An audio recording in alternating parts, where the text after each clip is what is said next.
quick thank you to Swell Network and the other sponsors. This is a very cool venue. I love the speakeasy feel. My name is Sam Friedman. I'm with Chainlink Labs. We have fantastic panelists here. We're going to talk about scaling Ethereum securely. I've got some questions, but before we dive into the questions, let's do some quick introductions. I'll start with myself. I'm at Chainlink Labs. I work on Chainlink Build, which is our incubator style program. And I'll ask each of our panelists to introduce themselves. Is there feedback here? Yeah. Closer? Is this better? Okay. I'll ask the panelists to introduce themselves, their role, their protocol, and what problem they're solving. And we're going to pass some mics. So. Hi everyone, I'm Dorothy. I'm CGO at Altlayer. Altlayer is a decentralized protocol. We're kind of like a research team. We're focused on helping projects to scale and helping projects to get better infra support. There are three main businesses we do. The first one is Rollup as a service, as a lot of you are probably very familiar with already. We help projects to build their dedicated chain. Second service is ABS as a service. We help projects to build their own ABS connected to EigenLayer, Babylon, SolLayer, and all the prominent restaking protocols on the street. And our third product is Restate Rollup, which is kind of a combination of restaking with decentralized sequencer and fraud proof for rollups. And today we just announced our new service, which is Autonomous AI Agent. Feel free to check out our website and our Twitter for more information. Thank you. Thank you. Thanks everyone for coming, and thanks Swell for leading the charge on this one. Amazing venue here. Very cool, great city, Bangkok. I hope you all love it. I'm Felix. I work on the ecosystem side in Symbiotic. Symbiotic is solving the problem of decentralization. So we help networks decentralize through restaking or shared security, basically allowing them to bootstrap economic security through any asset from any chain, and also bootstrapping their operator sets through like all the operators that are within the Symbiotic ecosystem. Yeah. Hey guys, my name is Killian. I'm Chief Commercial Officer for Swell. You probably know us as an LRT originally, but we are now building the restaking yield layer on the OP superchain.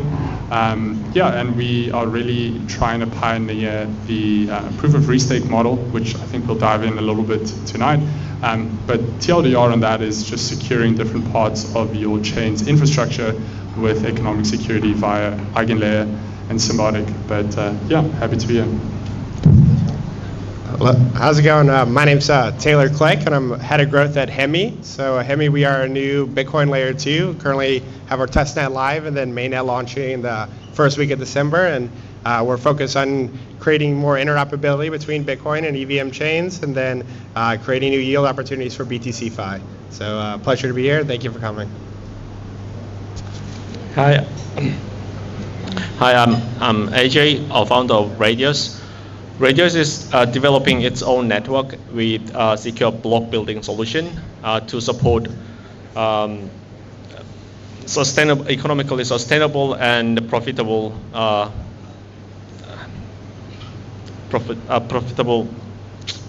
environment for rollups. So this network creates environments where the rollups can generate revenue from extracting MEV while protecting users from some kind of attacks such as front-running and sandwich attacks. So basically, we will help rollups to get some kind of economical sustainability to run the network in the long term. Because the problem that the Radius is solving is that it's kind of easy to build rollups, but it's really hard to operate them, because right now the revenue source for rollups is only depends on the transaction fees. So we want to help rollups find out alternative revenue stream beyond transaction fees. So that's what Radius is doing. Terrific. Thank you very much, guys. All right, so we've had rollups for a few years now. So presumably we're all done. We figured out how to scale Ethereum, right? No. There's still some problems. There's a lot of innovation in this space. We're all up here for a reason. Does anyone want to share what problems we have with the rollup solutions that we deployed a couple of years ago? Maybe they're definitely still in use, but what's left to do? What kind of problems do we still need to solve? Yep, I will go first. So basically, the existing rollups have centralized sequences, which means that this single entity have a full control of building blocks. So which means that if they want, they can do whatever they want. So they can like censor your transactions or extract some value from your pocket. So that's possibly happens. So that's why we Radius is building the secure block building solution. That with this solution we can provide rollups, decentralized sequences for liveness and censorship resistance, and also the MEV resistance feature. So we think that these kind of features can help rollups to run their network in a good way. So another one is that liquidity fragmentation is a really big problem in rollup space. So that's why Radius is building some kind of a network to like connect or combining the liquidity across not rollups but also Ethereum as well. So that's why Radius is focusing on some kind of new approach to what kind of a good way for sequencing stuff. So I think finality would be like one of the biggest issues with scalability of rollups. So even with like Optimism stack, there's still like a 7-day challenge period, and like it's a kind of long time to be able to confirm transactions and then have everything be finalized. And actually through Hemi, through our consensus method of proof of proof, we've been able to reduce this from 7 days down to just a few hours. And then similar to what he said, I think liquidity fragmentation has been a big issue. Like there's a ton of new layer 2s launching, and liquidity is kind of spread out across different ecosystems with everyone focusing on specific assets. And Hemi, we're kind of about unifying BTC-Fi and yield opportunities among BTC. So like accepting basically almost all major BTC-Fi assets and LRTs, and trying to become one of the most liquid ecosystems there is across any L2. Yeah, very good. So centralization, finality, fragmentation, those are serious problems. Restaking is also part of the narrative and a focus for a lot of people up here. What kinds of problems is restaking solving, and why are those problems important to solve? Killian, why don't you start? Maybe it is solving problems, but it's also creating problems. There's now a lot of new networks, these things you call AVSs, which need to find use cases, right? The whole restaking concept only works if AVSs gain traction and they generate revenue. So, it's something Swell's really sort of taken on itself to try and help these AVSs find product market fit in our own sort of miniature ecosystem. And then from there, they can grow throughout the rest of the ecosystem. So, we're working with Radius and Hemi and a few other AVSs, and Hemi's a chain, obviously. But we work with them to try and find use cases on our chain. And so how do we do that? We secure them via EigenLayer or Symbiotic, and then we will integrate that AVS at a chain level on Swell Layer 2. And what this does is, you can think about it as like, you download a Google plugin and then you use it for that service. Our chain is sort of integrating this AVS to fulfill a specific service on our chain. And it's more of a B2B relationship where the AVS doesn't have a relationship with users, but with dApps on our chain. So we act as the middleman and we say, hey, we will secure you on EigenLayer and Symbiotic. We will then integrate your service with our dApps, and then our users will benefit from that. And what that does is it creates a business model and revenue for the AVS. The AVS is earning money. Who is the AVS paying the money to?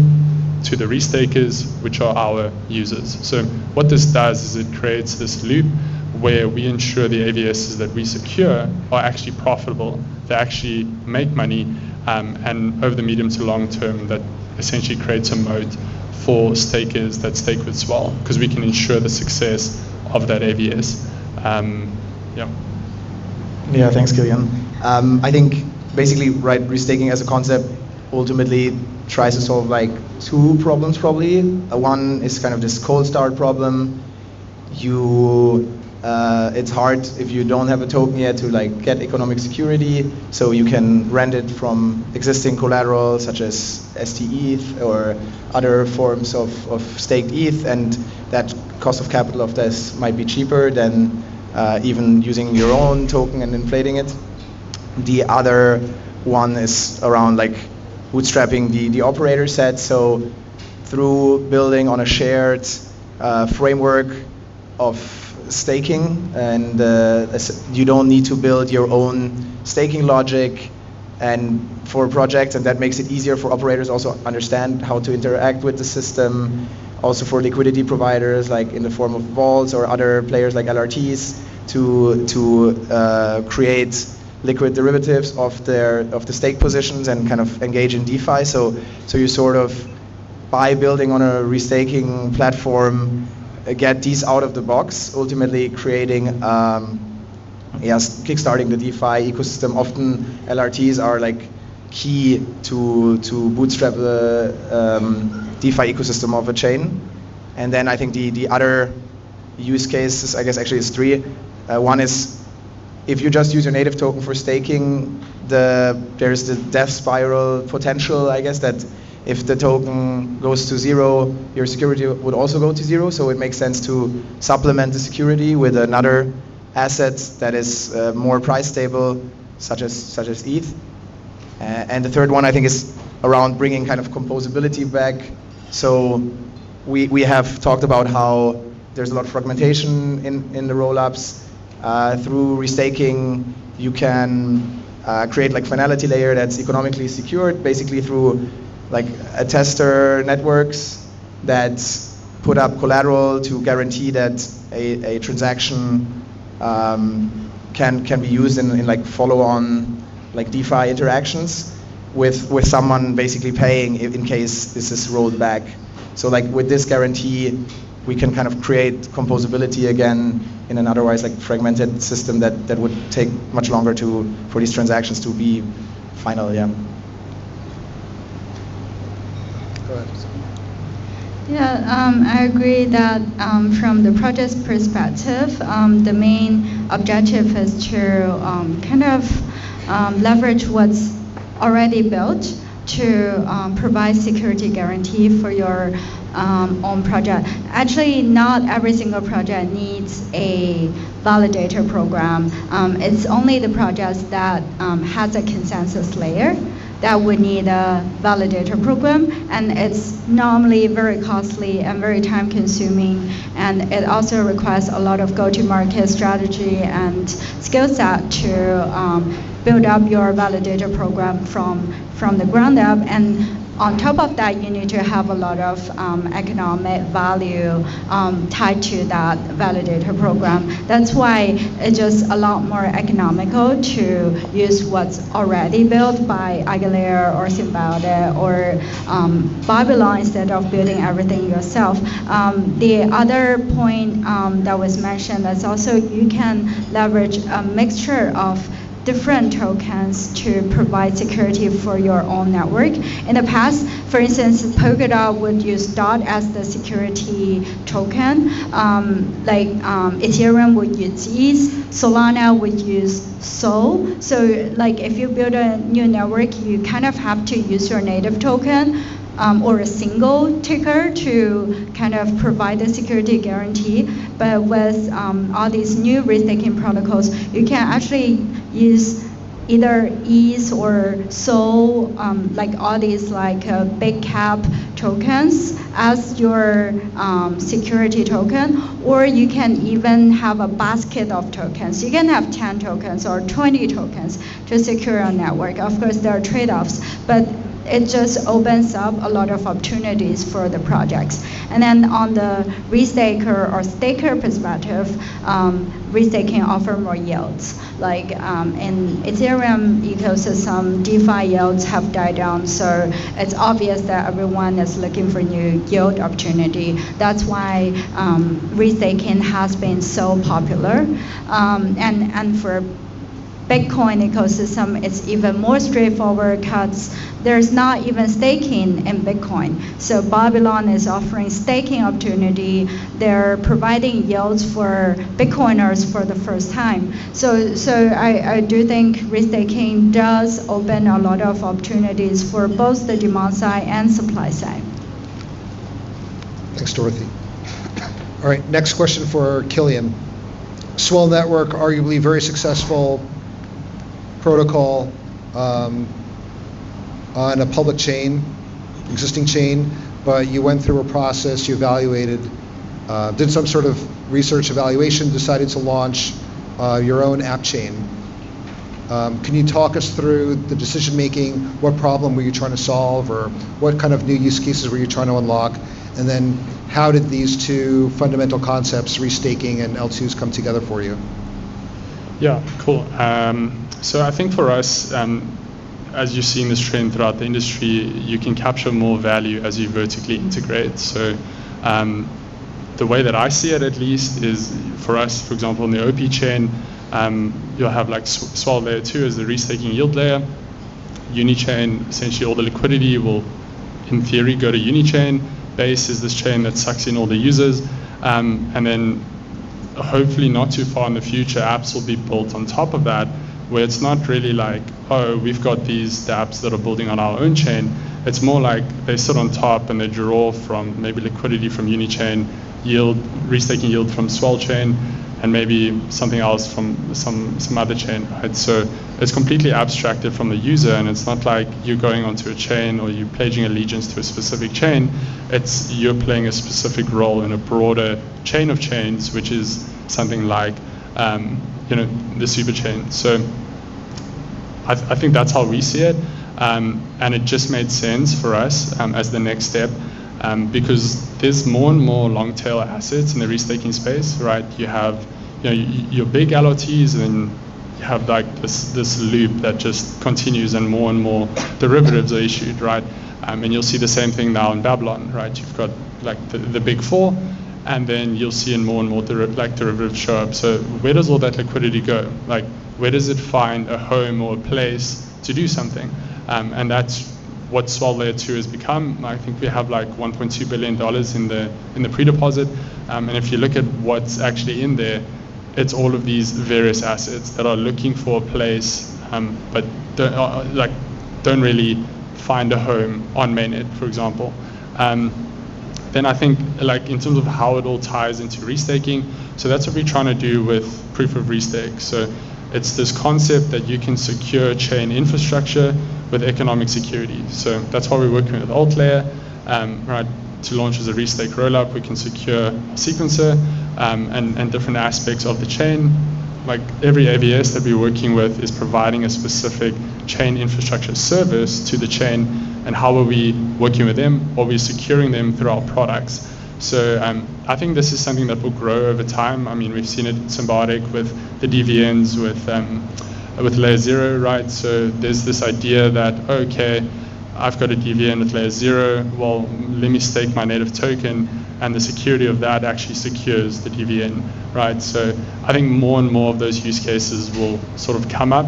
And it's something that, we actually started and we want to continue with. So, I think that's how we're looking at it. Thank you. So how does this new model sit with Ethereum's or the Ethereum Foundation's vision for the chain, for the future of the chain, for its ideas for scaling, and with things like modularity? modular chains. Any thoughts there? I'll take this question because we just spoke with Vitalik today. So the beacon chain is not like a new idea. It's actually still in proposal stage, so it's not like already passed and already written, set in stone. It's more of a proposal that's open for discussion and for everyone to agree upon. And beacon chain. Beam is not a new idea. It's really kind of taking on what's kind of dank sharding or the existing scaling idea, and it's gonna improve the execution layer. So as you know, there are a lot of decoupling with modularity that's happening on Ethereum, and all the rollups will stay as a very core strategy of Ethereum.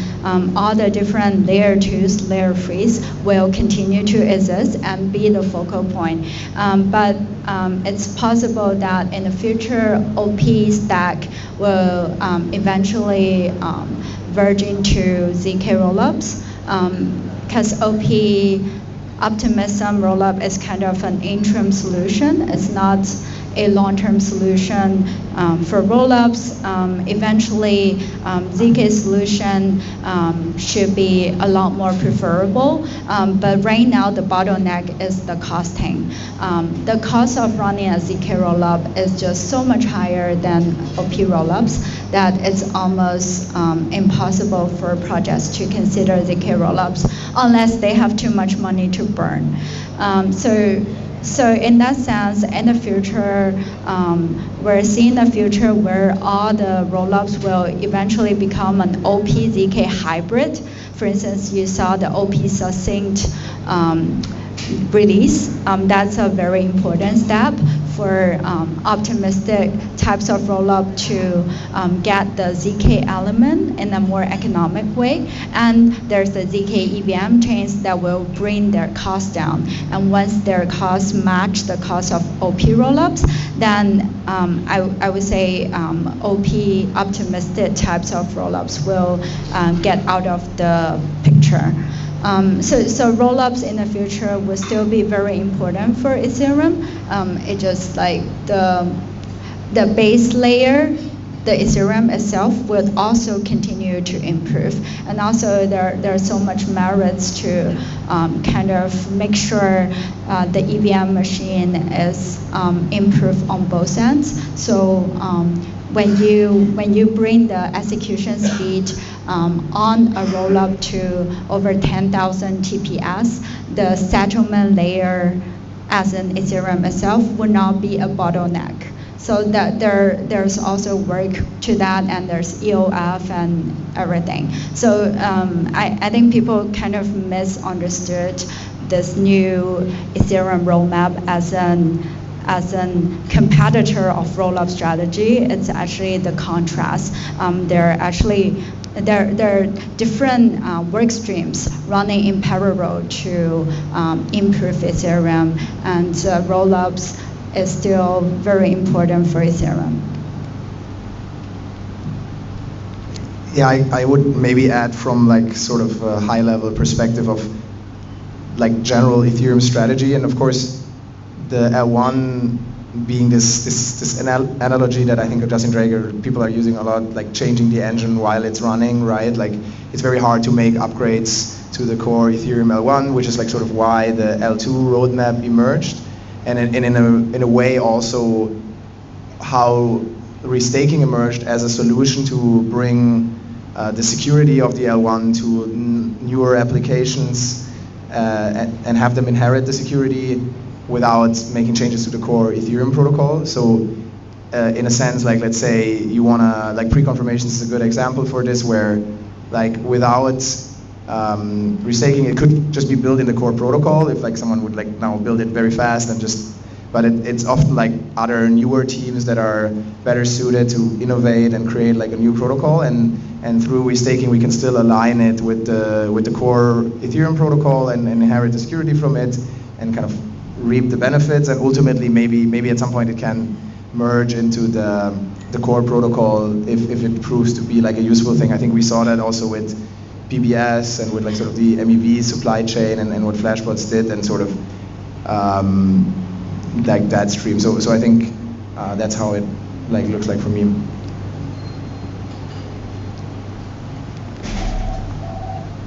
Felix, maybe one more question for you, or another question for you. Where do we stand with restaking now in terms of the roadmap? I mean, everyone wants yield, they want points, they want rewards, but there's a lot of real work to do. Where are we now? Where do we go next? Yeah, I think we're still in the first inning, if at all. There's basically no restake network live today. There's no network live that has slashing in a restake context or shared security. And so the next inning will be to prove that this concept can work and that slashing in this context can exist. And then that the other part of that is that the networks AWS can also provide actual valuable services to the larger crypto economy. And we're at Symbiotic trying to basically provide the framework for this to happen.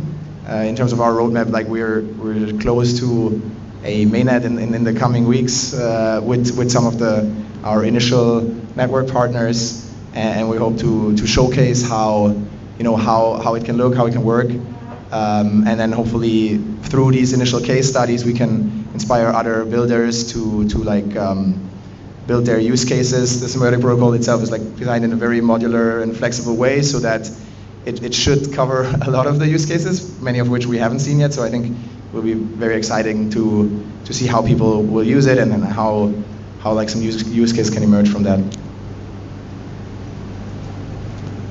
Terrific. Anyone else? No. Yeah, I think everyone saw the Unichain announcement, and it's quite interesting. They could have used economic security instead of staking Uni, right? So all of the fee capture on Unichain, like how it works, it's called Roller Boost, and so you've got 250 millisecond block time, well, not block times, but it's split into 4, and you've got 1 second block times, but you get finality at 1 second, but backed by staked Uni. So, I mean, that would have been an awesome use case if, for example, it went onto Symbiotic where the Uni was staked through Symbiotic. All of those fees would have gone, through Symbiotic protocol, but yeah, they opted to do it themselves. Yeah. Killian, as long as you have the mic. What we heard the restaking roadmap. What does the Swell Network roadmap look like? Yeah, I mean, the market changes so quickly. So it's not possible to have a roadmap. Our chief product manager is there, so he's in charge of the roadmap. But he told me there's no roadmap because we change our minds too often. So I'd be lying if I told you what we're going to do next. So yeah, we'll see. All right, who can tell us what they're doing next? Yeah, like mainnet's coming first week of December, so working on onboarding protocols in TVL now, and looking to have some cool use cases and onboard some users and create an awesome experience and money-making opportunities. What's coming next? Ranger's mainnet alpha with secure block building solution would be launched early next year. So that's probably the biggest thing that Radius is planning at this moment. Dorothy, what's next? Yeah, as I mentioned, we just announced our autonomous AI agent. I think AI is a buzzword, but I do see a future where there will be a lot more bots than human beings on Earth, and it's very important to serve the AI economy. So we're making our first step into the segment, and we'll keep pushing more products in the coming weeks. Thank you. All right, is there anything I forgot to ask? Anything anyone wants to share? Maybe some key issue we overlooked? When Chainlink staking? I don't know. I'm going to pull a Killian. I don't know. Panelists, this has been fantastic. Thank you for sharing your insights. And we're looking forward to everything that you have announced or plan to announce. And thanks everyone for coming. And the bar is open.